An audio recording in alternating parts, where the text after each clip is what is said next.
Art Papers expands the dialogue around contemporary art and culture by exploring the ways they affect and reflect human experience. You can find a rich archive of interviews, reviews, feature essays, artist projects, and more on artpapers.org. Welcome to this month's episode of Echoes, a monthly series where we spotlight our community of contributors, writers and artists who've been central to Art Papers' creative and rigorous coverage over the years. This month, we revisit a conversation between artist María Korol and Art Papers editor and artistic director Sarah Higgins. They discuss Constitutionally Flawed, Maria's artist project for the spring 2021 issue, Mimicry, Camouflage, Transformation. Sarah and Maria also discuss Maria's practice more broadly and how writing is entering that practice and influencing her work. There's a link to view Constitutionally Flawed on artpapers.org in the description. And while you're there, check out our shop and pre-order 50 Years of Art Papers, our retrospective book. Pre-order ends June 30th, so act fast. And hi, Maria. Hello. Hello. How are you? Thank you so much for joining us. I'm well. How are you? I'm doing well. Fantastic. Well, because you joined us so quickly, thank you. I was ready for this. I am going to do a little bit of the sort of welcoming stuff, which is to say this is an Art Papers contributor conversation, and we're very pleased to have María Korol with us today. She was in our spring 2021 issue with an artist project called Constitutionally Flawed. We'll talk about that title and that work in a minute. The issue had the theme Mimicry, Camouflage, and Transformation. And another thing we'll get into momentarily. But first, I also have to thank our sponsor for this event, Kilpatrick Townsend, who graciously responded to our call to fund the need at our recent Art Papers art auction. And they're sponsoring this conversation today. Thank you to them, and thank you to all the folks that have jumped in. I'm seeing names go by of folks that I will say hello to collectively. Hi, everyone. So it looks like you're joining us from your studio. Is that correct? Yes, I'm so excited to have this conversation with you and to see everybody who's joining, and to have people in my studio. Which people could come to see in person pretty soon again because I'm vaccinated. And everybody who's vaccinated is welcome. Congratulations. Thank you. And yeah, I'm just really thankful to do this conversation with you. It's always so great to talk with you, Sarah. You as well. Mm-hmm. So I wanted to start our conversation off kind of at the beginning, which was or at least at the beginning of your artist project for Art Papers, because we've had ongoing conversations for some time now, to talk a little bit about the theme of mimicry, camouflage, and transformation, which, you know, is kind of broad, is very broad, and encompasses within the issue and also just within the way that I and our contributors and other artists in the issue, I think, we're interpreting it as forms of strategy, forms of process, ways of thinking about escape, evasion, but also sort of flight from or being able to push up against things through these sort of strategies. And your work made a lot of sense to me immediately in that context. So I thought maybe we could start by you talking a little bit about what that theme evoked when I first kind of brought it to you as an instigation. Yes. So I was very, very excited, of course, when you invited me to participate, and it made total sense that the theme of camouflage and transformation would be the theme of the issue that I was invited to contribute for. I was like, yes. And I feel like, yeah, you were talking about all the different aspects and all the different ways in which the contributors speak about transformation and mimicry and camouflage. And I was thinking about my own work almost like a mamushka doll, you know, the Russian dolls that has like one thing inside of the other. And it's not necessarily, even though it is kind of hidden in the work, the figurative ink drawings that I use to start my compositions are very much a story, are very clearly a narrative that I'm working with. And sometimes they stay that way, but oftentimes they develop into a complete abstraction.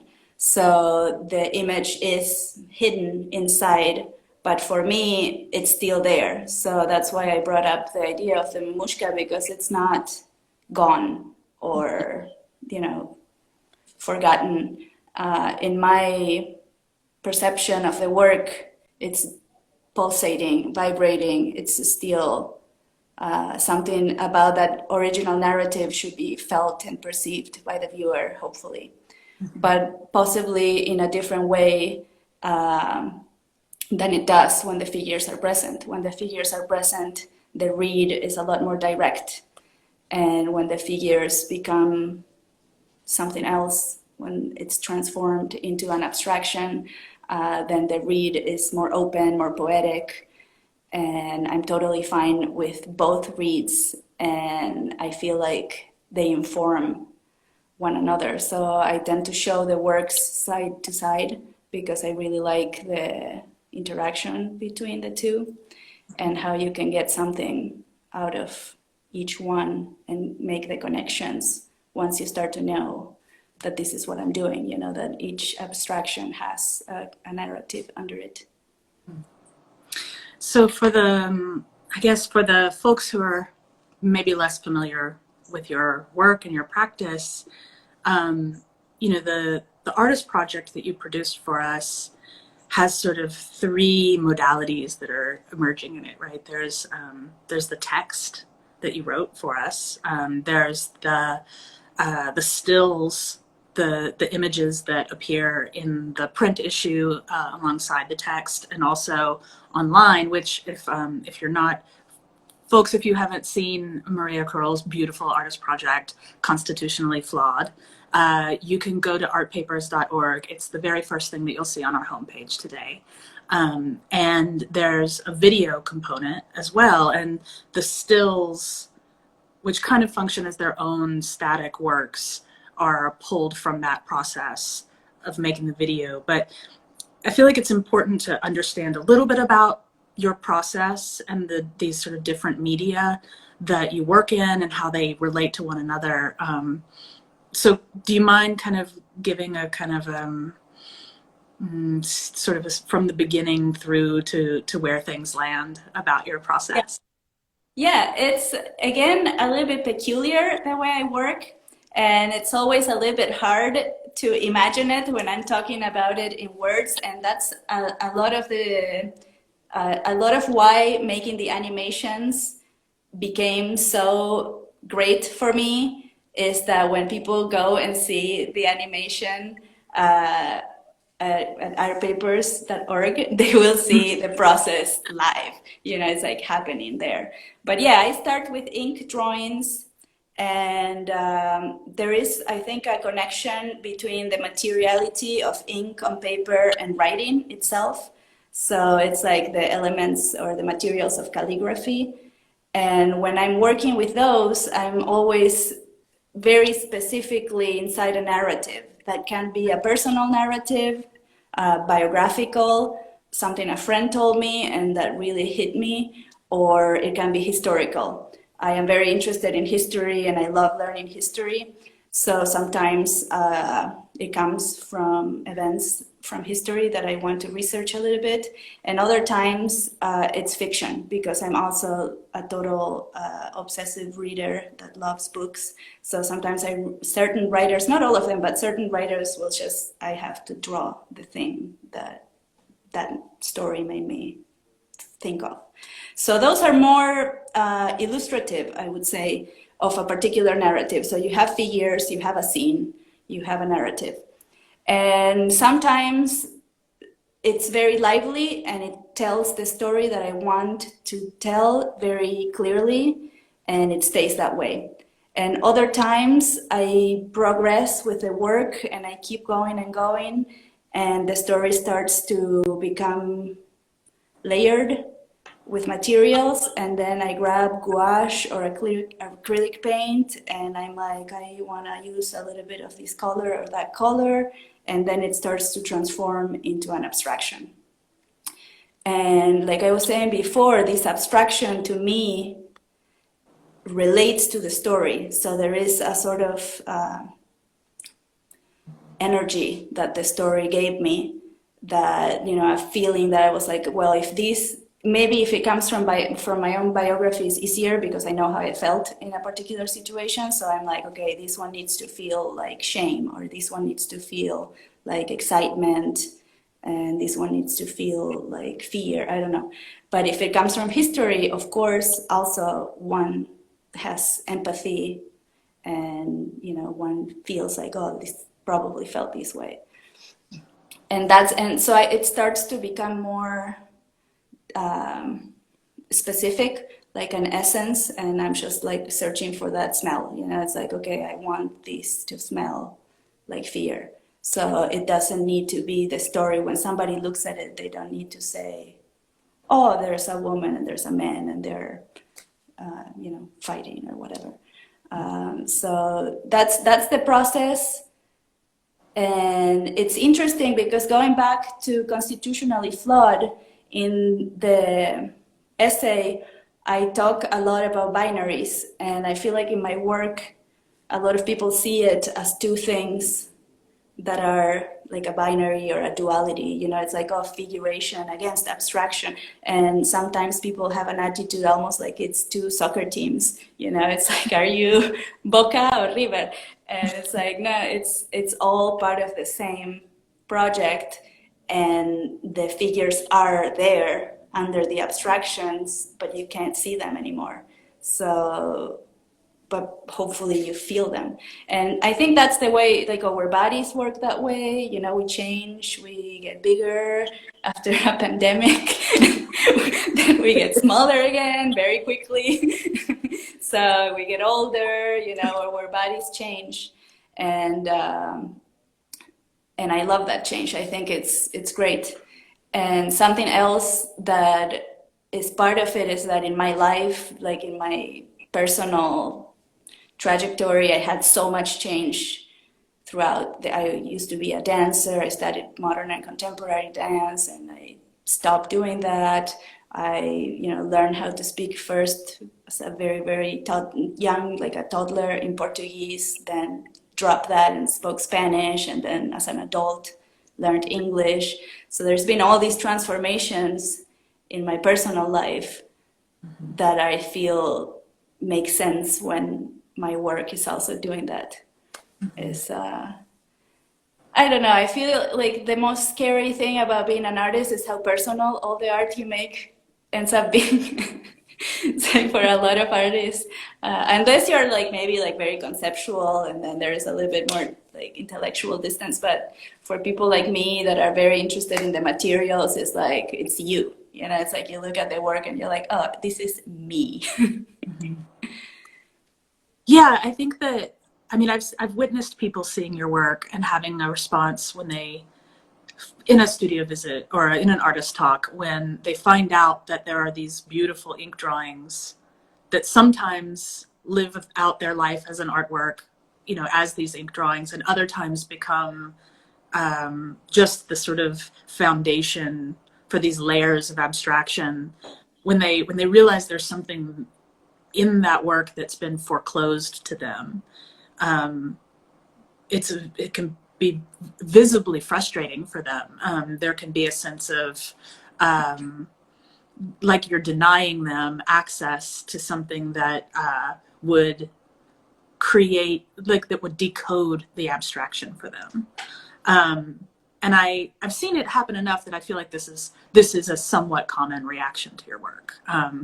And I'm curious how you incorporate or how that relates to a history of change, of displacement, of moving cultures, moving countries, and a sense of, the relationship of memory and history to the work. Do you feel, and that personalness that you described, like, do you feel like those things are informing that, or do you feel like it's just more of a formal experiment? No, I think there is a lot of what you're saying. There's a lot to it. For example, the fact that I speak two languages and that many people don't speak those two languages is already something that feels sometimes like two separate worlds. It can feel like, oh, I have these friends that I feel would be awesome with these friends, but I can't actually. It's like, oh yeah, I'd like to introduce them, but they're not going to be able to talk to one another. And then in that way, myself in Spanish, like the person I was until I was 24 and didn't know any English, in a way is somebody that people cannot know. Now that I'm here, now that I speak English, now that I'm older, that I have other things going on in my life. So there is something about that, but it's also even more general, not just to my own person, but to everyone. Like I always think, I'm a very gut feeling type of person. I meet someone and I make an idea of who that person, like what that person might be like. And I used to be a dancer, like I mentioned before, so I trust body language a lot. Like I trust when I look at someone's facial expressions, when I look at their postures in their body, I'm like, oh, I get an idea and I'm like, oh, I think I know who this person is. But it's happened often enough as I get older that I was wrong. That I get to know the person more and I'm like, whoa, this person, like I never expected that he or she or they like had this thing going on in their past. And I'm like, whoa, like there is a surface and then there is a backstory to everybody and to events and to history. Like most definitely you see something happen and you're like, this makes no sense. And then you inform yourself and you're like, oh, this makes total sense. What's going on comes from a line of events that are hidden to us right now, that we think as of being in the past, but that are actually like coming back in different forms. Yeah, I think well, you've said to me before that you feel like the ink drawings that you do are like Spanish and the abstractions are like English. And before we move on from language, I want to ask you to expand on that, on how those things resonate that way for you. Yeah, I think it's possibly because the stories are more intimate to me. It's more like overt how the story is read when there are characters and when there is a scene. I don't make drawings that are very realistic in my mind. I like distortion a lot, and I think distortion helps exaggerate the feeling that you're trying to demonstrate. If somebody is mad and blushing, you can make them like, like really exaggerated. So people are like, I know what's happening in that drawing. So those stories feel more personal, feel more direct. And then when it turns more into the abstraction, it feels a little bit more like something more formal and more constructed and learned. And that totally is, I learned how to speak English when I was 24 years old. So I was I know that 24 these days is like the new 17 or something. Yeah. But like I was an adult. I wasn't married already. I wasn't like a young 24. I was 24 years old and I had a lot of stuff happen in my life. I had lived in different countries. I had, lived in many, many places. So, yeah, I was. That was a very grown-up Yeah. language encounter. I may say, they say that there's a window after which your brain has kind of solidified around language in a way that makes it more increasingly difficult to learn new languages. I was always so bad at learning languages that I feel like that window closed for me long before I thought about attempting. I think I was 5 or 6 years old. Window closed. No, everybody should try to learn a second language, even like as old as you might be. Like, you should try it, because I think it's a really great exercise. And even if you learn just a little bit, it gives you glimpses of other people. I mean, I know, like, you don't understand maybe what all they're saying, but it's still like a different level of communication, and people love it when somebody tries to. I mean, I know in the US it's a little bit more complicated, and a lot of people, because there's so much immigration here, some people, like, I've heard speak English said to people, and it has to do with other problems. But in general, in many countries, people will love it if you try to speak a different language. I have enough Spanish to speak to maybe a toddler. Small children would maybe, we could talk about colors and numbers, you know. Nice. But well, so you've alluded to some of your biography, and the text that you wrote for this project is kind of, it slips in and out of your autobiography and history and some of the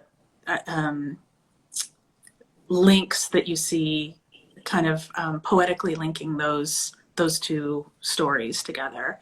And I know you'd agreed to give us a little bit of a brief, like a reading of a selection of the text. Are you still down to do that? Would you like to do that? Yes. I would love for you. I have my issue here with its cover.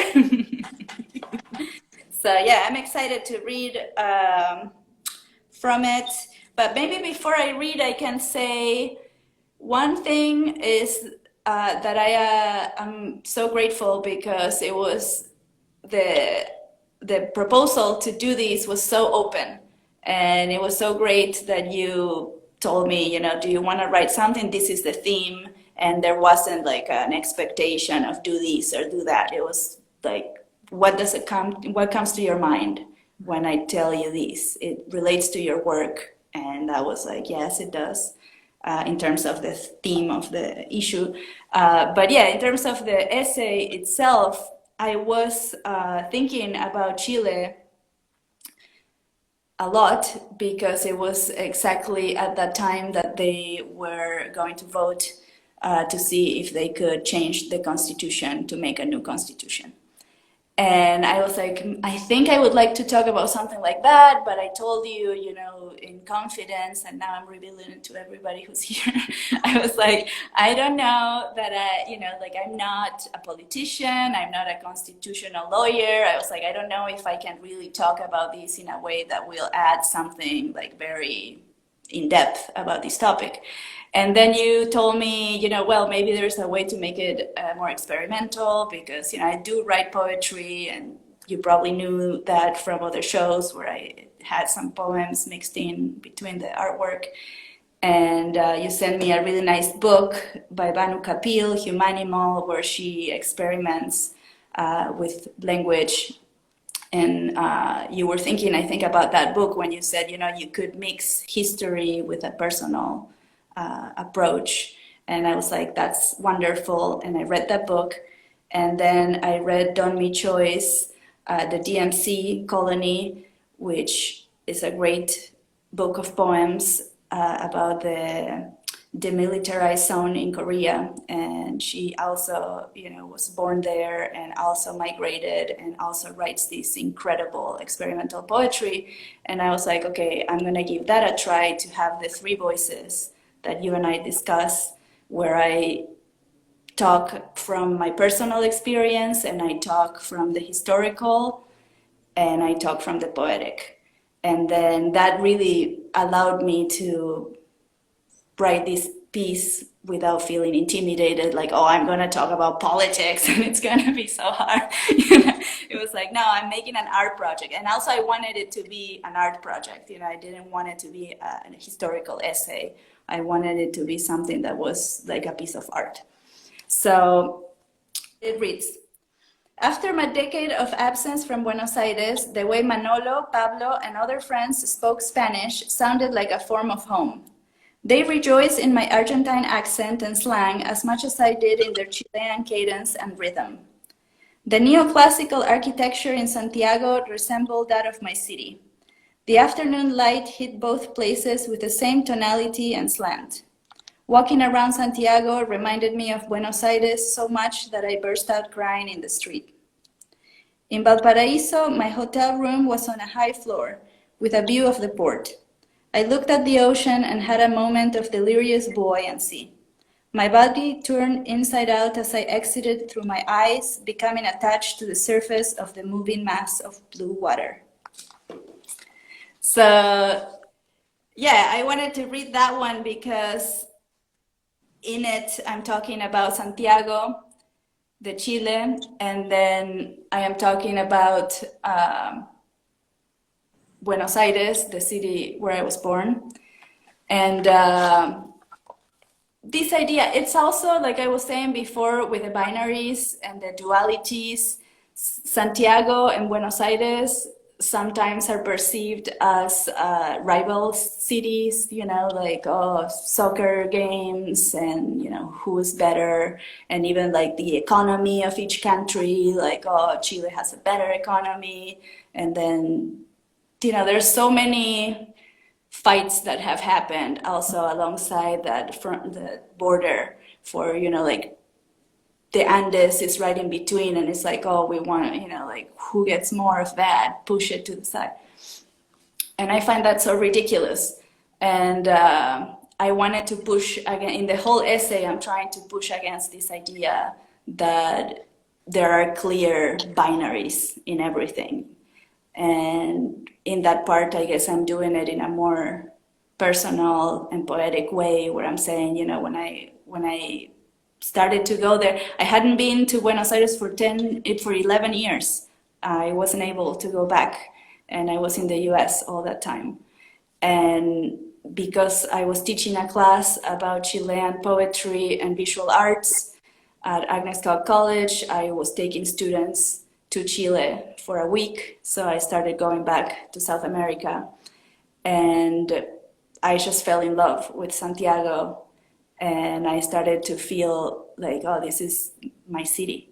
Even though I didn't grow up there, I hadn't been to that city before in my life, but we speak the same language, even though we speak it slightly differently. And it became very close to me. And I also have very good friends there that are poets. And I guess something, Chile is a country that is so remote. It's, like this thin country in between the Pacific Ocean and the Andes. And, the poetry that comes out of that place historically is just so magnificent. Of course, you have Pablo Neruda and you have Gabriela Mistral, who are considered like the spiritual mother and father of the country. And you have so many other poets, including Pablo Paredes, whose father we met. And I talk about Manolo in the essay. And it's just fascinating. If you like poetry, it's a fascinating country to visit, and the poetry is so alive. And Raúl Zurita is another wonderful poet from there that said, Chile, mucho antes de ser de un país, fue un poema, which means Chile, long before it was a country, it was a poem. And I love that phrase because it has to do, first of all, with this fact that it's a land in between such gorgeous natural environment, the Pacific Ocean, the Andes, it's just incredible. And before it was a country, it was a poem, is referring also to the fact that the colonization, the Spanish came and took over and gave the place a name and frontiers and a flag and all these things that were not there before, but the place existed and it had a culture and it had people. So all of those ideas are kind of wrapped in there. Yeah, I want to ask you that sort of leads to a question that I wanted to ask you to speak about, which is that in this work, there's the textual, there's the sort of poetic essay text, and there's the video, and then the sort of the work of art that is the creation of the video instills in stages that are moments in the video, and then the only other image is the Chilean coat of arms. And you write about it a bit, but I thought it would be nice to hear you talk about why include the coat of arms alongside all of this other imagery that is your work. Yeah, so basically the coat of arms was something that my friend Pablo was talking to me about, and I became interested in it because he mentioned it and he was like, oh, and Gabriela Mistral also wrote this essay about it, and I was like, okay, let me check it out. And it's a beautiful coat of arms. I mean, when you see it, just visually, it's very nice looking. Anyway, it refers to this binary approach that I talk in the essay, and it made sense for me to have it present as an image because it has these two sides. And Gabriela Mistral talks about how each one represents a different thing. So the huemul represents patience and being careful and alert, and the condor represents aggression, and it's this like bird of prey. And she talks about how the condor appears in a lot of heraldic symbols, and she says, why do we emphasize this aggressive behavior as something to be proud of? Why don't we look at this other animal that it's just more careful, more gentle, it's vegetarian. And it receives kind of equal space on the seal, right? Yeah. Yeah, and of course all of this in the context of a country that had a 17-year-long dictatorship.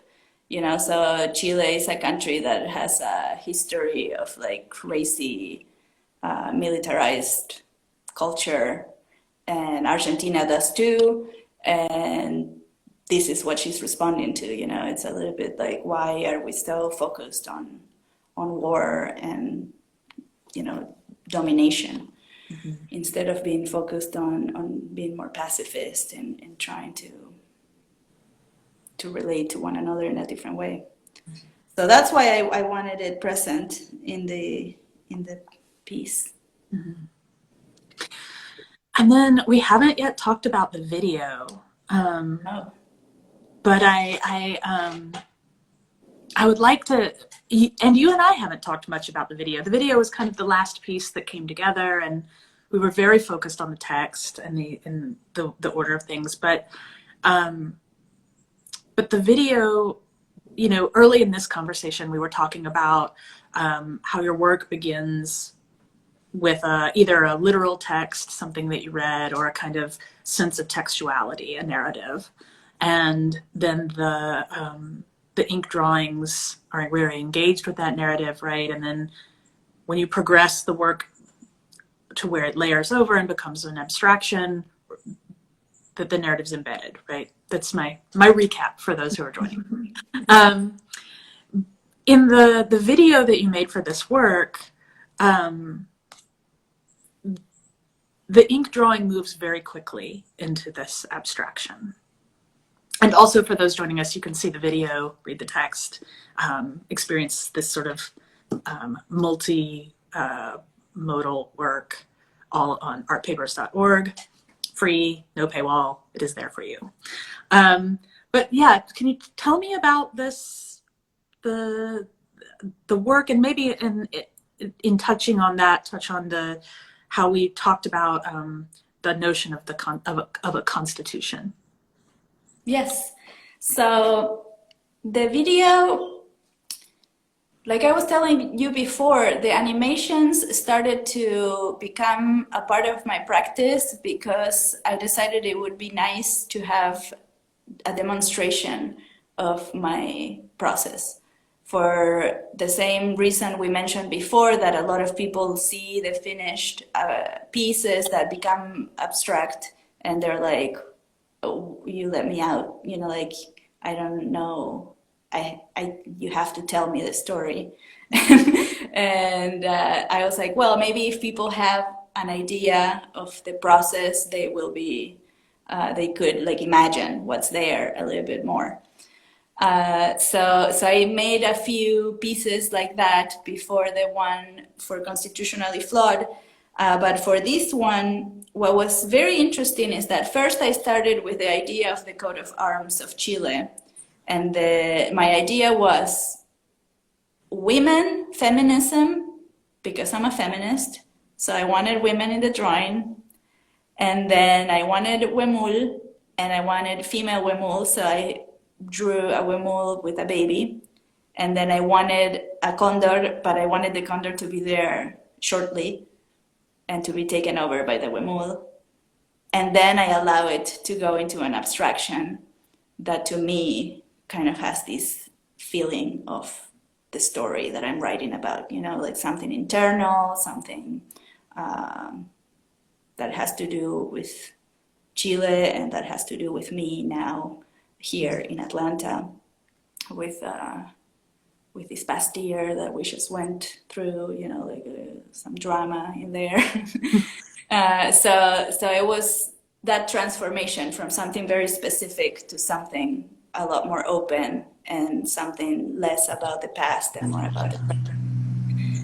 And I did that, and you know, because of how stop motion animation works, it was ridiculously short. And because I also wanted to be a piece of art that stands on its own, I started editing and started to create the images that appear in the printed issue, which is where I mix. So I go backwards and forwards so the two images appear at the same time so you can see the figures on top of the abstraction for like a second. And then because I was writing about the body and the personal, we were talking about before about constitution as a word that means a document, but also means how you are physically. So in the essay, I start by talking about a little calcified thing that the doctors found in my lung, and that is totally fine, but it's like something that's there. It's like a pea-size thingy. And I was like, oh, maybe I can do another animation and be like more specifically going into like the personal, the body, the lungs. And that's how the first one happened. And then in the editing process, I wanted this sense of buoyancy that I just read about, something kind of sliding, kind of like water, like. So when I was editing, I found this effect for the first part where it's kind of moving like this. And yeah, that's how it came together. I just wanted each one to be doing something specific that pointed to, like, if you're really alert, you will see the connections, but at the same time, each one does its own thing. And I feel like a lot of my work has that attitude, you know, it's like there are connections if you look for them, but things also stand on their own as a figurative drawing or as a purely abstract image or as a animation or as a clay sculpture.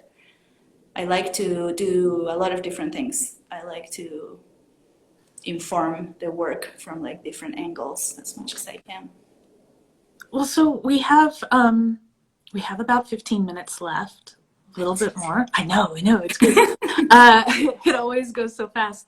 But was I out of the conversation for like 20 minutes? it was, you know, it flies by, but I want to have time to open it up for some questions from folks, which you can type into the comment area, or you can put into the little question guide down at the bottom. And but I want to make sure, did you want to read another little section, or was that if you were planning to read another little bit for us, I don't want to. Do you want me to? Sure, do another one. A little. They're so short. I mean, the selections that you're talking about, they're just little paragraphs. I think I enjoy it. Okay, I will read one more, and hopefully I will not go mute. I will not mute myself when I do it. Is it possible that the architecture of our bodies, 2 eyes, 2 nostrils, 2 ears, 2 hands, 2 feet, might have something to do with a tendency to organize everything into pairs and binaries? Inner and outer parallels and symmetries, right and left, high and low, north and south, male and female, good and bad, white and black, on, binaries begetting hierarchies. When the gradations of the in-between are obscured, we circumscribe ourselves to a small fence perimeter. As we delineate it, we fail to perceive or understand any shape that lies outside, especially if it refuses a simplistic classification. Thank you. I so want more.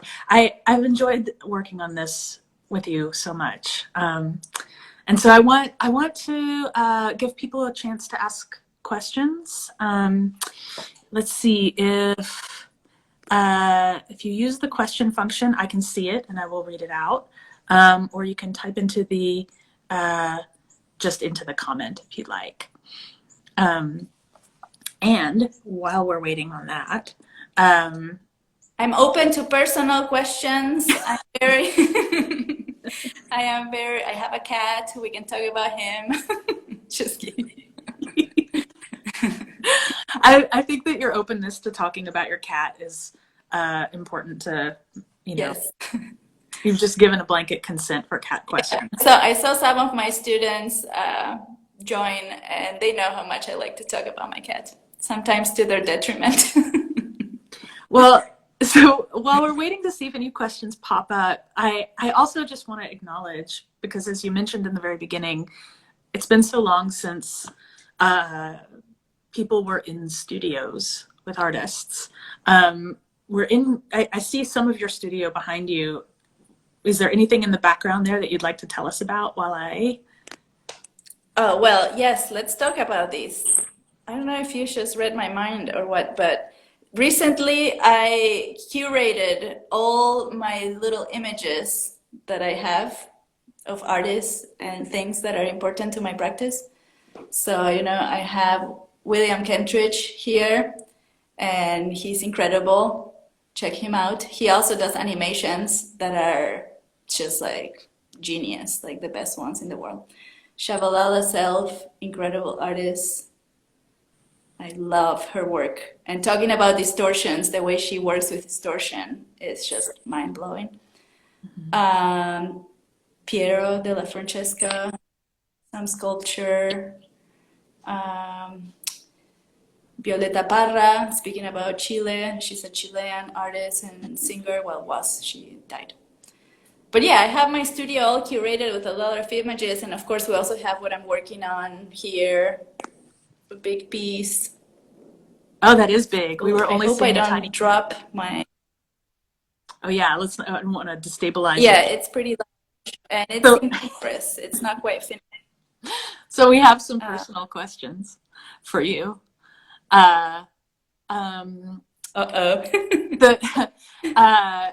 One says, "Is your car always in your work?" But I'm suspicious. I think that this might have meant, "Is your cat always in your work?" My cat is in my work a lot. Yes. Cars, not so much. I think they must have met. Oh, I've made one drawing that has a bus in it because it's like I'm going to digress just a little bit and then I'll get back to the question about why the cat is in the drawing. But I made this drawing. I dream a lot that I fly over cities. So sometimes like I'm like Superman, you know, like not with a plane, but just myself. Yes, so when I'm relaxed, I dream that I'm flying over Buenos Aires and I see it. So I decided to make this drawing and I had to put a bus in it. So that's the only car or automobile of sorts that is in a drawing. But my cat appears in most drawings. My cat will be there. And it's what I mean, it goes back to what I was saying before, like your work is you. At least in my art making, my love for my cat is pretty extreme. I found him in the street. He's incredible. And he just shows up, you know, in my drawings, as he does in my thinking, as he does in my life. And he teaches me a lot. He's an indoor-outdoor cat. He is very complete. You know, he's also not a binary cat. He's like, I'll be outside and hunt and feed myself, and then I will be indoors and I will be a couch potato. And I can do both. So we have, okay. Oh, a slew. See, you opened it up to personal questions, and so we have personal questions. One question is, what TV shows are you watching right now? And okay, I'll add to this question because as someone who reads a lot and is inspired often by literature and history and the things that you're reading, to expand on what TV shows are you watching right now, does like video, like moving image media ever play the same role as books or text in your work? Wait, I want to recommend the show Almost Happy, Casi Feliz. It takes place in Buenos Aires, and you guys are going to like it. It's called Almost Happy? Almost Happy, yes. Do you know, is it streaming on any particular thing? Or it's on Netflix, and it's a very good access into my city and the personalities. And something funny happened so my cousin, Ezequiel Borowinsky, is a producer for film and for TV. And I told my husband, when I was watching that show, Almost Happy, Casi Feliz, I told my husband, I was like, oh, the protagonist looks just like Ezequiel, like my cousin. And then my husband went and watched the episode, and he was like, oh, yeah, that's Ezequiel. And he was like, oh, I thought he was a producer. And I was like, thinking he was talking about the actor. So I was like, yeah, I don't know if he's a producer or not, but he was like convinced that it was my cousin. And it took us like 5 minutes until I was like, wait, that's not Ezequiel. That's like an actor that looks like my cousin. Anyway, I highly recommend that show. But to go to your question, which was a little bit less personal, more specific to what we're doing. So are you talking about my own animations or about the moving image in general? Moving image in general. I mean, I know that, you know, often you'll read a book, whether it's fiction or nonfiction, and that the story, the narrative comes in. And so to follow on the question about what you're watching, I wondered if movies or if TV shows or excuse me, if those forms of media ever play that role of like instigating an image making process. Or I've never explicitly made a drawing after a movie or TV show, but I am very, very interested in film. Mm-hmm. So I taught a class recently about women directors, and we watch Matty Giob's Atlantics, another recommendation. If you guys haven't seen that movie, you must see it. It's beautiful. We watched a lot of great movies, Mira Nair and Sofia Coppola, and we had a whole list of movies that were incredible. And of course, I am inspired by the images in those movies. You know, I always, when I used to teach photography, and I would always talk about how the moving image is a set of stills, one after the other, just like stop motion. So each image is like a painting in itself. And when you're in the hands of someone as incredibly talented as Mati Job, like each frame just like blows your mind of like the beauty of it. So it probably comes into my images, but more subconsciously, maybe it's like some colors that I see in the movie then end up in my drawing, and some like feeling of that scene that I'm searching for related to the way that image is constructed, maybe like makes it into the drawing. Someone is asking something about dance that I think I should. Yeah, Melissa Messina wants to know, does your experience as a dancer inform your work? And have you ever thought about incorporating dance in future pieces? And we have 6 or 7 minutes left. So that might be the only one we have time for. There's one more. Yeah, that's a wonderful question. I studied dance for almost a decade. So I was a dancer, I was doing classical and contemporary, and I participated in shows with troops of dancers. And I switched to visual arts when I moved to the United States. And I feel like my interest in anatomy and the body is always been part of the visual art that I make. I'm not a performance artist necessarily, but I feel like I compose by thinking about bodily shapes. So sometimes it's a more specific narrative, and I'm inhabiting the emotion that I want a certain character, or even the personality that, like an actor, an actor embodies like a personality of a different person. So I do that. And sometimes I do it like physically, like I do it, okay, if I want to be really mad, like this is what I would do, and this is what I would do with my face. And then I draw from imagination after feeling that in my body. So I guess in a way I am a performance artist, but it also stays in my studio and people can see it. Sorry. Well, thank you. That's a good answer. And thank you, Melissa, for the question. And thank you, everyone, for questions and for joining us. I want to thank again our sponsor for this conversation, which is Kilpatrick Townsend. And I want to encourage everyone to, check out Maria's artist project, Constitutionally Flawed. It's on artpapers.org. It's also in the spring issue of Art Papers, which you can purchase if you want to have a copy of your very own. All of that is possible on artpapers.org, purchasing the issue, reading it without a paywall, and experiencing the video. Please do that, but also please check out Maria's work more broadly.